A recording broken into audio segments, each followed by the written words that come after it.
So first of all, I want to give huge props to Alex, by the way. So if you've never looked into Alex's work, I know he spoke at quite a good detail, but that is some of the most important work being done in the community. To bring testability into what we're accomplishing is, there's so few people, if not maybe one of the only ones doing it. So I just really want to emphasize how important that work is into the future of what we're doing.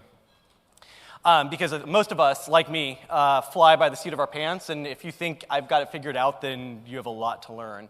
Because I just make it up as I go, just like this presentation. So the thing I want you to understand is that when I joined Microsoft, my mother said, I thought you hated them. Because probably like everybody else in this room, if you're an InfoSec professional, you probably have a very, very bad taste in your mouth from many decades of some very challenging events. I want to say that I walked into the company 3.5 years ago.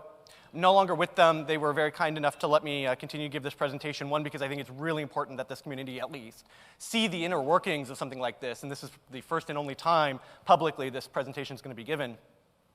But that of how amazing the company is actually, and I want to give you a little bit of an insight on how this works.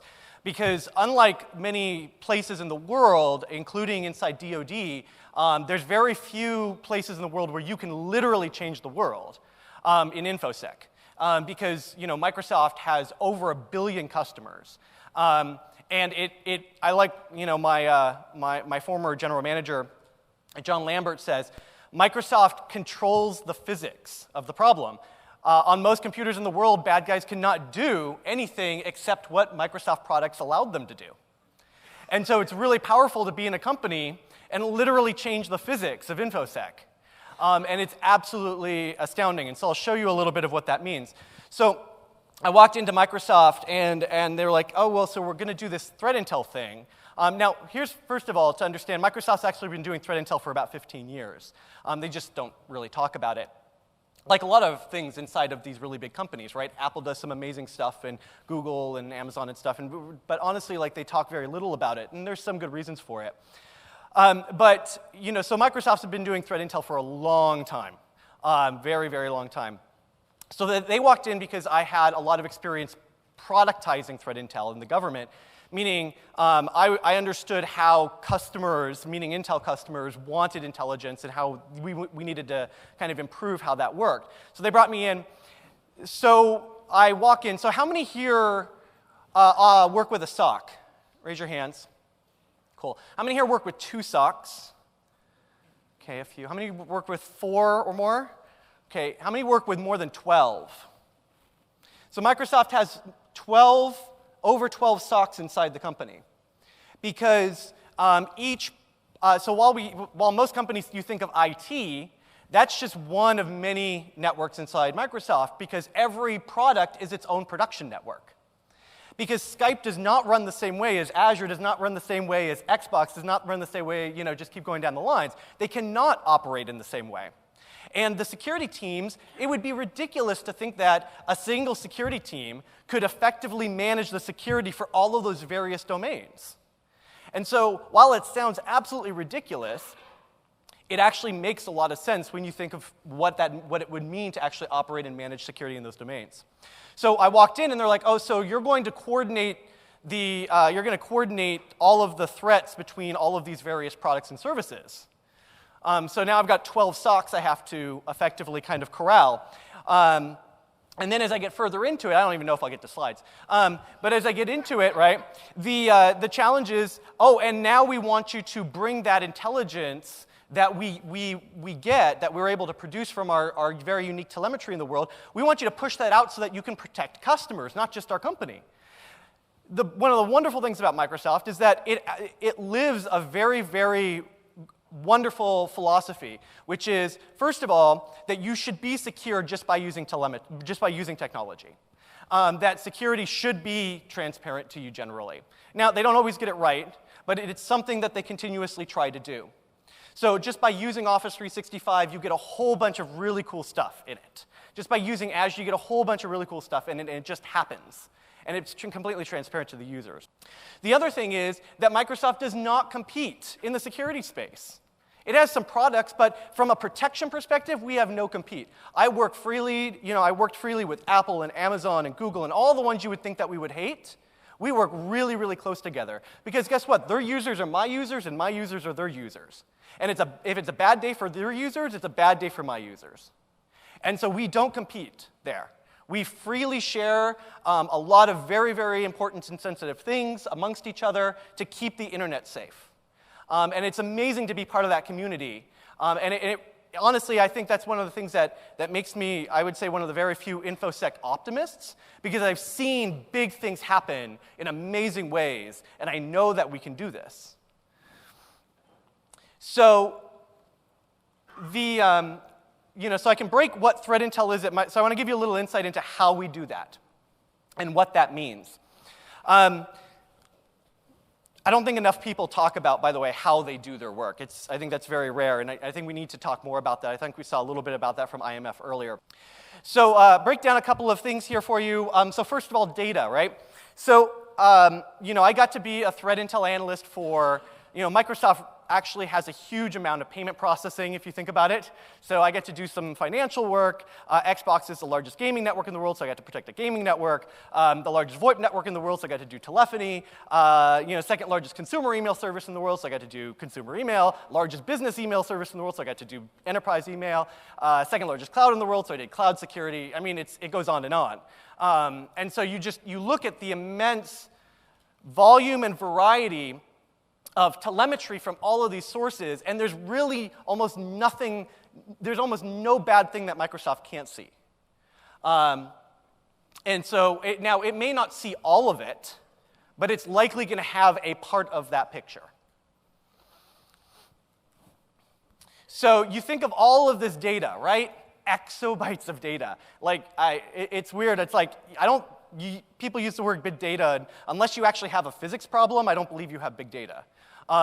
Because at Microsoft, we have physics problems, right? Like, we have so much data, we cannot even physically write it fast enough or read it fast enough.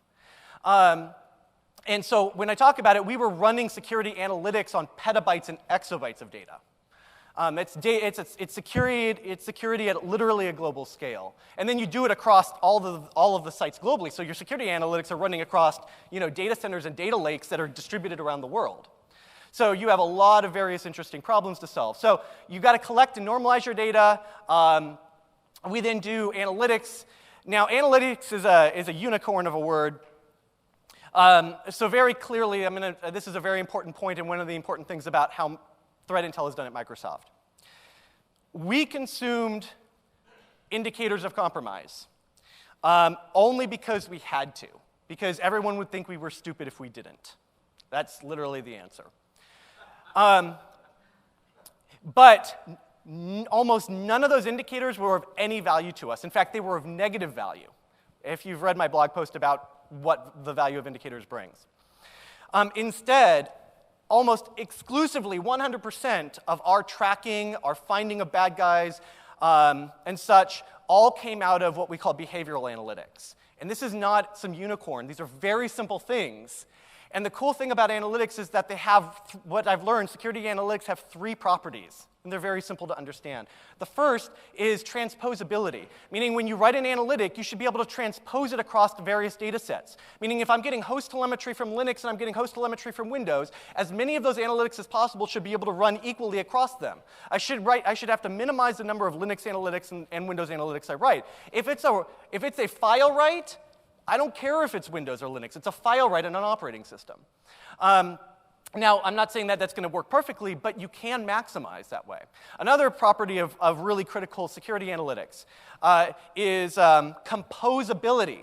Meaning, if you are out there and you're trying to write a security analytic and you're frustrated with yourself because you're getting bad false positives or you're not getting what you want, it's probably because you're doing it wrong. And the reason is because you should be writing very small atomic analytics that you chain together into a composable analytic, what we would call ensembles. That actually gives you a huge amount of power. And you can compose them and you can reuse these analytics. The third property of really good analytics is shareability, meaning if I write an analytic that runs in the Xbox environment, I can share that analytic with Skype, and Skype can run it in their environment. Now, that's much more of a unicorn problem. Sharing analytics is really hard because every environment's a little different, but we could do a little bit of it, and that's definitely an area for improvement. So basically, almost all of the bad things we caught, almost nothing out of indicators, almost exclusively out of these behaviors. And the cool thing is that I was adversary agnostic. I didn't care if, it was Stuxnet or HiNet or, or HiKit or whatever, right? If it did something bad, that's all that mattered to me. So I was not focused on any one adversary. And again, don't think of it as terms of this is Microsoft protecting itself. All of these analytics, by the way, apply to every customer in the world.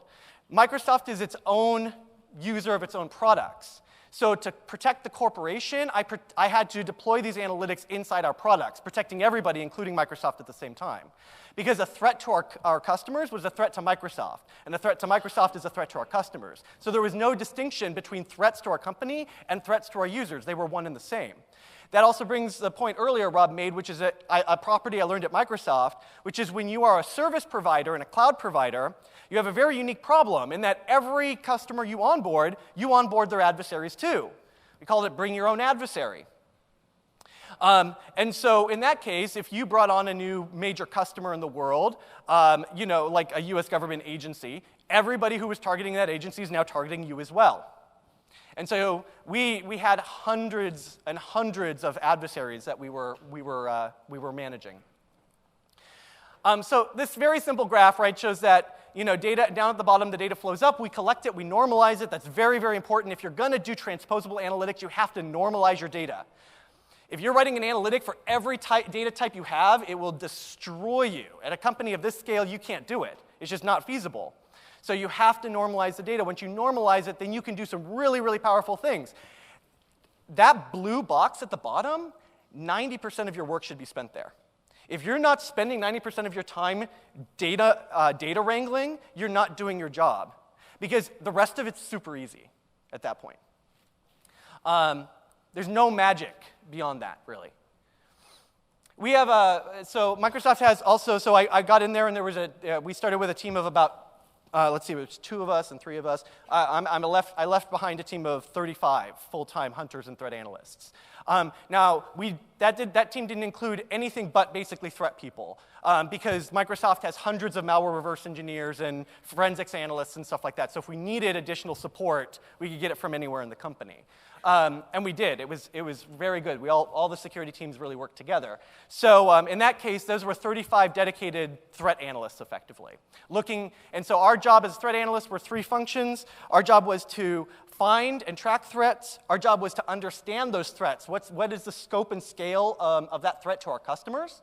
And then the third part was to develop new analytics based on our knowledge, which is, hey, if you're seeing a bad guy do something new and unique and we don't have coverage, then build a behavioral detection for that so we can find any adversary doing that. And so here's just another example. I'll skip over this quickly. But we have, Microsoft, we detonate, I don't know, it's large, tens of millions of malware samples a day. So our detonation systems, very, very large and scalable. Very expensive, by the way, to run detonation and tens of millions a day. But so yeah, you can see. And we also brought in threat feeds. We spent a very large amount of money looking to see what other people can bring. But honestly, it's very little. Most of the value we get is by using enrichment sources, not threat data.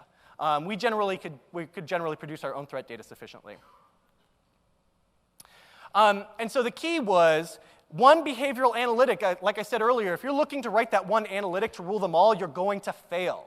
The key is to write these in a very small way that you could compose and you could apply across the entire kill chain. Because again, analytics are the same as defense and detection is the same as defense in depth. You have to detect in depth too.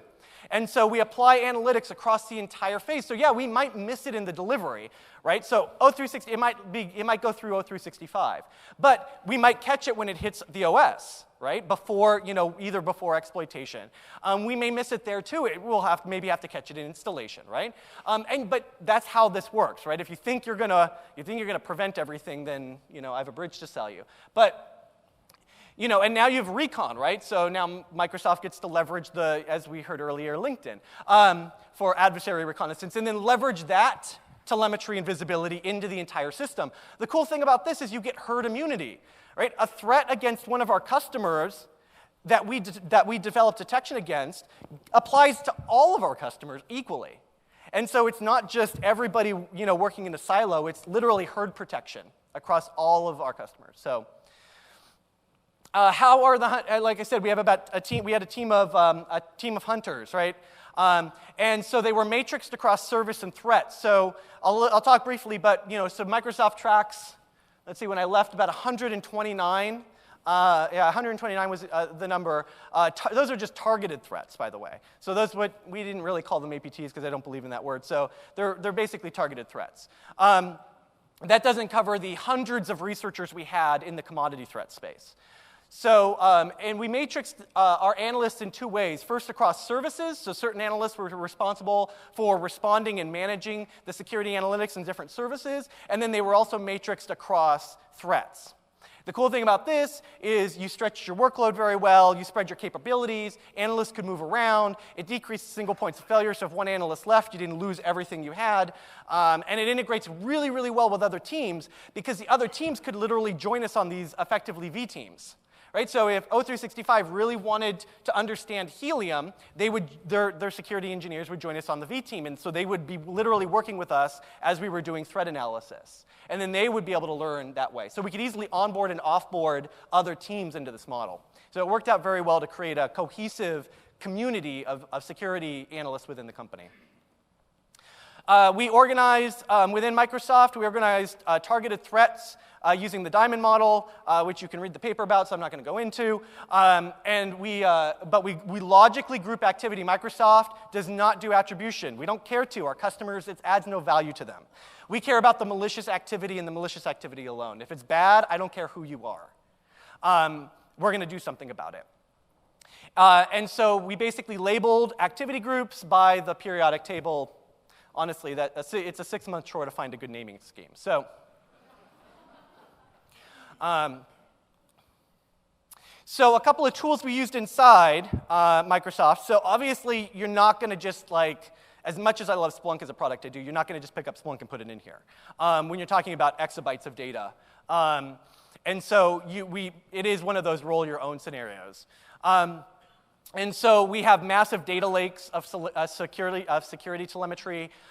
Scuba is what we call Scuba Pivot is one of the tools we use that allows us to select run analytics, test analytics, and check output and stuff like that and track threats. We built our own threat intelligence management tool. That's because all the ones that exist now were pretty much non-existent when we started. The other problem with that is scale. Again, when you talk about this kind of scale of what you need, threat intelligence management becomes a very challenging problem. We also, of course, love to use the tool that runs every security team in the world, Excel. It is the tool to rule them all, right? Every team in here uses it. So if there's one single unifying factor, that's it. And so basically, we built Excel plugins for our security analysts. So of course, we can do that, but it works pretty well. A couple of examples, right? Platinum. So you've seen a little bit come out of Microsoft, right? Honestly, it's very hard to publish outside of Microsoft on threats. Of course, the company got bit very, very hard many years ago by bad things, and so the company is legitimately shy about talking about some of this stuff. So in fact, this presentation was very difficult. So. Platinum, a threat in the Southeast Asia region, active since 2009, lots of 0 days. This is a great example of what I want to, just one point I want to make. We talk a lot about some of the, so Kaspersky, another great company, was up here earlier, talking about some really cool things, and we all get inundated with the bears and the pandas and the cicadas or whatever animal we're picking this week. And the challenge, though, is that most of the threats in the world from the targeted threat space are regional, not global. The only reason you're hearing about them is because most of you are from the US, honestly, and you have a significant bias. But the majority of my customers in Microsoft, they don't, those teams generally don't affect them. There's more regional threats to them doing more damage than there are these massive global threats. And so when you talk about, Sergio at Microsoft was tracking 129 threats, there's actually my personal estimate, this is not Microsoft's number, but I'm pretty confident in this, there are at least over 300 actively operating in the world right now. And you won't see almost any of them. And so in that case, this is an example of where working in a global company, you have to have a true global perspective, meaning, yeah, the bears and the pandas are all great, but the majority of the work we did were in these types of groups, because that's where the damage to most of our customers was coming from. So whatever's hitting the news, it's really a significant amount of bias that you're receiving if you think that that's where the biggest threats are. And so simply, we also produce reporting. And so our reporting is not available publicly, and there's a good reason for that, because we honestly don't believe that pure intel reporting is of any value, broadly speaking. So these reports are only served up on detection. So when something is detected in your environment through one of our products, then basically you get served an alert to provide you context around that alert. So when something happens, you're like, well, what the heck was that? Well, we have it. Every single alert has documentation. And if we can tie it back to a specific threat, we have a report for you on that. So we have thousands of intel reports, because we didn't believe in delivering a single detection without appropriate context so that the security teams could make, guess what, the right decision, which is ultimately what we're all here doing. And so these, again, reports, you won't find a Microsoft Threat Intel library, right, or things like that, because these are this is detection context, not for you to read and put into PowerPoint for your CEOs. So that's Threat Intel at Microsoft in 20 minutes.